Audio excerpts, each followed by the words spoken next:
ബറോസ് സിനിമയുടെ official trailer 2 മില്യണോളം YouTube views cross ചെയ്തിട്ടുണ്ട്. ഇനി സിനിമയുടെ ഭാഗത്തുനിന്ന് ഒരു ഒഫീഷ്യൽ പോസ്റ്ററാണ് റിലീസ് ചെയ്യാനിരിക്കുന്നത്.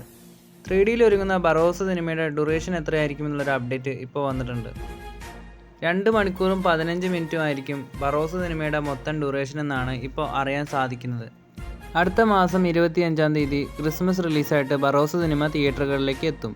എമ്പുരാൻ സിനിമയുടെ ഫൈനൽ ഷെഡ്യൂൾ പാലക്കാട് മലമ്പുഴയിൽ വെച്ചാണ് ഇപ്പോൾ നടക്കുന്നത്.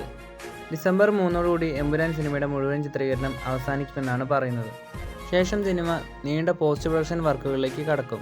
ഇന്ദ്രജിത്ത് ലേറ്റസ്റ്റായി കൊടുത്ത ഒരു പ്രൊമോഷണൽ ഇൻ്റർവ്യൂവിൽ എമ്പുരാൻ സിനിമയുടെ ടീസറിൻ്റെ ഡബ്ബിങ് ഇന്ദ്രജിത്ത് പൂർത്തിയാക്കിയെന്ന് പറയുന്നുണ്ട്.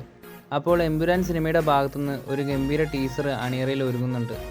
അടുത്ത മാസം ഈ ഒരു ടീസർ റിലീസ് ചെയ്യാനുള്ള ചാൻസ് കൂടുതലാണ്. അടുത്ത മാസമാണ് ബറോസിൻ്റെ റിലീസ്. അപ്പോൾ ബറോസിൻ്റെ ഒപ്പം ഈ ഒരു ടീസർ അറ്റാച്ച് ചെയ്യാനുള്ള സാധ്യതകളും കൂടുതലാണ്. എമ്പുരാൻ സിനിമയുടെ ഒഫീഷ്യൽ ടീസറിൻ്റെ അപ്ഡേറ്റിനായിട്ട് നമുക്ക് കാത്തിരിക്കാം.